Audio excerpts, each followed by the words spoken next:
നമസ്കാരം. ന്യൂസ് കേരള പ്രധാന വാർത്തകളുമായി C K Nasar Kanhangad. Driving test പരിഷ്കരണത്തിൽ ഭേദഗതിക്ക് തയ്യാറായി ഗതാഗത വകുപ്പ്.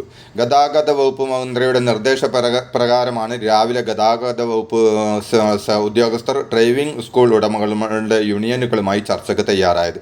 യൂണിയനുകളുമായി നടത്തിയ ചർച്ചയിൽ സമരം തീർക്കാൻ സർക്കുലർ ഉടൻ പുറത്തിറക്കുമെന്ന് ഉറപ്പ് നൽകി. സംസ്ഥാനത്ത് ഡ്രൈവിംഗ് ടെസ്റ്റുകൾക്കായി ഏർപ്പെടുത്തിയ പുതിയ പരിഷ്കാരങ്ങളിൽ നേരിയ ഇളവുകൾ നൽകി സർക്കാർ. ഇവ സംബന്ധിച്ച സർക്കുലർ ഗതാഗത വകുപ്പ് ഇന്ന് പുറത്തിറക്കും. നേരത്തെ പ്രതിദിനം 30 ടെസ്റ്റുകൾ എന്ന് നിജപ്പെടുത്തിയത് 40 ആക്കി ഉയർത്തിയിട്ടുണ്ട്. ഇതിനു പുറമെ നിലവിലുള്ള പല നിബന്ധനകളും നടപ്പിലാക്കുന്നതിന് കൂടുതൽ സമയം അനുവദിക്കുകയും ചെയ്തിട്ടുണ്ട്. ഇളവുകളിന്മേലുള്ള നിലപാട് ഡ്രൈവിംഗ് സ്കൂളുകൾ നാളെ അറിയിക്കും. ICU പീഡനക്കേസിലെ അതിജീവിത കോഴിക്കോട് സിറ്റി പോലീസ് കമ്മീഷണർ ഓഫീസിന് മുമ്പിൽ നടത്തിവന്ന സമരം അവസാനിപ്പിച്ചു. മെഡിക്കൽ കോളേജ് ആശുപത്രിയിലെ ഗൈനക്കോളജിസ്റ്റ് ഡോക്ടർ പ്രീതിക്കെതിരെ അന്വേഷണ റിപ്പോർട്ടിന്റെ പകർപ്പ് കൈമാറാമെന്ന് രേഖാമൂലം ഉറപ്പ് കിട്ടിയതിനെ തുടർന്നാണ് 13 ദിവസമായി തുടരുന്ന സമരം അവസാനിപ്പിച്ചത്.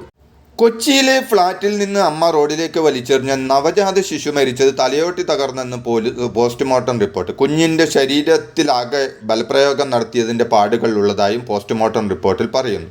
അതേസമയം ഇൻസ്റ്റാഗ്രാം വഴി പരിചയപ്പെട്ട ഒരാളാണ് പീഡിപ്പിച്ച് ഗർഭിണിയാക്കിയതെന്നാണ് പോലീസിന് ലഭിച്ചിരിക്കുന്ന വിവരം. തൃശൂർ സ്വദേശിയായ നർത്തകനിൽ നിന്നാണ് ഗർഭിണിയായതെന്നാണ് യുവതി പ്രാഥമികമായി മൊഴി നൽകിയെന്ന് റിപ്പോർട്ടുകൾ. ഇൻസ്റ്റഗ്രാമിൽ സജീവമായിരുന്ന യുവതി റീലുകൾ ചെയ്യുന്നതിനിടെയാണ് തൃശൂർ സ്വദേശിയായ നർത്തകനുമായി പരിചയപ്പെട്ടത്. ഇയാളിൽ നിന്ന് ഗർഭിണിയായി എന്നും എന്നാൽ കുറേ മാസങ്ങളായി ഇയാളെക്കുറിച്ച് കാര്യമായ വിവരങ്ങളില്ലായിരുന്നു എന്നുമാണ് യുവതി മൊഴി നൽകിയത്. ഇതിനാൽ സംഭവത്തിൽ ബലാത്സംഗത്തിന് കൂടി കേസെടുക്കാൻ പോലീസിന് നിയമോപദേശം ലഭിച്ചിട്ടുണ്ട്. ഫ്ളാറ്റിൽ നിന്ന് നവജാത ശിശുവിനെ എറിഞ്ഞുകൊന്ന സംഭവത്തിൽ കുഞ്ഞിൻ്റെ അമ്മ പീഡനത്തിനിരയായ വിവരം മാതാപിതാക്കൾ അറിഞ്ഞിട്ടില്ല. കുഞ്ഞിനെ കൊലപ്പെടുത്തിയ സംഭവത്തിൽ രക്ഷിതാക്കൾക്ക് പങ്കില്ല. ഇന്നലെ പുലർച്ചെയാണ് പെൺകുട്ടി ഫ്ളാറ്റിലെ ശുചിമുറിയിൽ പ്രസവിക്കുന്നത്. അതിനുശേഷം ബാൽക്കണിയിൽ നിന്ന് അടുത്തുള്ള പറമ്പിലേക്ക് എറിയുകയായിരുന്നു. എന്നാൽ കുഞ്ഞിൻ്റെ മൃതദേഹം റോഡിൽ വീണു. നവജാത ശിശുവിൻ്റെ മരണവുമായി ബന്ധപ്പെട്ട് അന്വേഷണം ഊർജിതമാക്കാൻ പോലീസ് ഉദ്യോഗസ്ഥർക്ക് നിർദ്ദേശം നൽകിയിട്ടുണ്ടെന്ന് മന്ത്രി പി രാജീവ്. റോഡിലേക്ക് നവജാത ശിശു വീഴുന്ന ദൃശ്യങ്ങൾ ആരുടെയും മനസ്സുലയ്ക്കുന്നതാണ്. പഴുതടച്ച അന്വേഷണത്തിലൂടെ കുറ്റക്കാരെ നിയമത്തിന് മുന്നിൽ കൊണ്ടുവരികയും തക്കതായ ശിക്ഷ ഉറപ്പാക്കുകയും ചെയ്യുമെന്ന് മന്ത്രി വ്യക്തമാക്കി. നടുറോഡിൽ നവജാത ശിശുവിൻ്റെ മൃതദേഹം കണ്ടെത്തിയ സംഭവത്തിൽ കേസെടുത്ത് സംസ്ഥാന ബാലാവകാശ കമ്മീഷൻ. ജില്ലാ പോലീസ് മേധാവിയോട് കമ്മീഷൻ റിപ്പോർട്ട് തേടി. സംഭവം അതീവ ദാരുണമെന്ന് ബാലാവകാശ കമ്മീഷൻ KV മനോജ് കുമാർ പറഞ്ഞു. കുട്ടികളെയൊക്കെ വേണ്ടാത്തവർ ഇത്തരം ക്രൂരതകൾ ചെയ്യരുതെന്നും അദ്ദേഹം പറഞ്ഞു. കേരളം കണ്ട ഏറ്റവും വലിയ പൊളിറ്റിക്കൽ പോയിസൺ അഥവാ രാഷ്ട്രീയ കൊടുംവിഷമാണ് വടകരയിലെ UDF സ്ഥാനാർത്ഥി ഷാഫി പറമ്പിലെന്ന് CPM നേതാവ് MA റഹീം പറഞ്ഞു. പാലക്കാട് എത്തിയാൽ ഹിന്ദു മൃദുത്വം, വടകരയിൽ മതന്യൂനപക്ഷം എന്നതാണ് സമീപനമെന്നും രാഷ്ട്രീയ കുമ്പിടിയാണ് ഷാഫിയെന്നും റഹീം കുറ്റപ്പെടുത്തി. മുരളീധരനും മുല്ലപ്പള്ളിയും മത്സരിപ്പിച്ചപ്പോൾ ഇതുപോലെ യൂത്ത് അലർട്ട് നടത്തേണ്ട സാഹചര്യം ഉണ്ടായിട്ടില്ലെന്നും റഹീം കൂട്ടിച്ചേർത്തു. കള്ളക്കടൽ പ്രതിഭാസത്തിന്റെ ഭാഗമായി കേരള തീരത്ത് അതീവ ജാഗ്രതാ നിർദ്ദേശം. കേരള തീരത്ത് റെഡ് അലർട്ടാണ്. അതീവ ജാഗ്രത വേണമെന്നാണ് ദേശീയ സമുദ്ര പരിസ്ഥിതി പഠന കേന്ദ്രം അറിയിച്ചിട്ടുള്ളത്. കടലിൽ ഇറങ്ങിയുള്ള വിനോദങ്ങളും ബീച്ചിലേക്കുള്ള യാത്രകളും ഒഴിവാക്കാൻ നിർദ്ദേശം. കേരളം തീർത്തും തെക്കൻ തമിഴ്നാട് തീർത്തും ഇന്ന് പുലർച്ചെ 2:30 മുതൽ നാളെ രാത്രി 11:30 വരെ 5 മുതൽ 0.5 മുതൽ 1.5 മീറ്റർ വരെ ഉയർന്ന തിരമാലകൾ കാരണം കടലാക്രമണത്തിന് സാധ്യതയെന്ന് ദേശീയ സമുദ്ര പരിസ്ഥിതി പഠന ഗവേഷണ കേന്ദ്രം അറിയിച്ചു. റായ്ബറേലിയിൽ മത്സരിക്കാനുള്ള രാഹുൽ ഗാന്ധിയുടെ തീരുമാനം ഇന്ത്യ സഖ്യത്തിന് ദോഷം ചെയ്യുന്ന തീരുമാനമാണെന്ന് LDF സ്ഥാനാർത്ഥി ആനി രാജ കുറ്റപ്പെടുത്തി. റായ്ബറേലിയിൽ മത്സരിക്കാൻ തീരുമാനിച്ചതോടെ രാഹുൽ ഗാന്ധി വയനാട്ടുകാരെ വഞ്ചിച്ചുവെന്ന് BJP സംസ്ഥാന അധ്യക്ഷൻ K സുരേന്ദ്രൻ ആരോപിച്ചു. ജനങ്ങളെ പറ്റിക്കുന്ന രാഷ്ട്രീയം രാഹുൽ ഗാന്ധി ആവർത്തിച്ചു. അമേഠിയിൽ മത്സരിക്കാതെ റായ്ബറേലിയിൽ മത്സരിക്കുന്ന ഭീരുത്വമാണെന്നും വയനാട്ടിൽ കോൺഗ്രസുകാരേക്കാൾ പണിയെടുത്ത ലീഗുകാർക്ക് പണി കിട്ടിയെന്നും സുരേന്ദ്രൻ പറഞ്ഞു.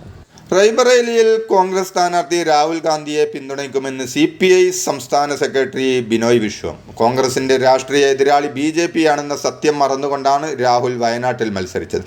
ഇപ്പോഴത് തിരുത്താൻ തയ്യാറായിരിക്കുന്നു. അതുകൊണ്ട് രാഹുൽ ഗാന്ധിയെ പിന്തുണയ്ക്കുമെന്നും ബിനോയ് വിശ്വം പറഞ്ഞു. സൂര്യാഘാതമേറ്റ് സംസ്ഥാനത്ത് 497ഓളം കറവ പശുക്കൾ ചത്തെന്ന് മൃഗസംരക്ഷണ വകുപ്പ്. ചൂട് കൂടുന്ന സാഹചര്യത്തിൽ വളർത്തു മൃഗങ്ങളുടെ സംരക്ഷണത്തിൽ കൂടുതൽ ജാഗ്രത പുലർത്തണമെന്നും അധികൃതർ നിർദ്ദേശിച്ചു. പകൽ 11 മണി മുതൽ ഉച്ചയ്ക്ക് 3 മണി വരെ തുറസായ സ്ഥലങ്ങളിൽ വളർത്തുമൃഗങ്ങളെ മേയാൻ വിടരുത്. ഈ സമയം പശുക്കളെ പാടത്ത് കെട്ടിയിടുകയും ചെയ്യരുത് എന്നും മൃഗസംരക്ഷണ വകുപ്പ് മുന്നറിയിപ്പ് നൽകി. ചത്ത കന്നുകാലികൾക്കുള്ള നഷ്ടപരിഹാരം ഉടൻ വിതരണം ചെയ്യുമെന്നും മന്ത്രി ചിഞ്ചു റാണി അറിയിച്ചു.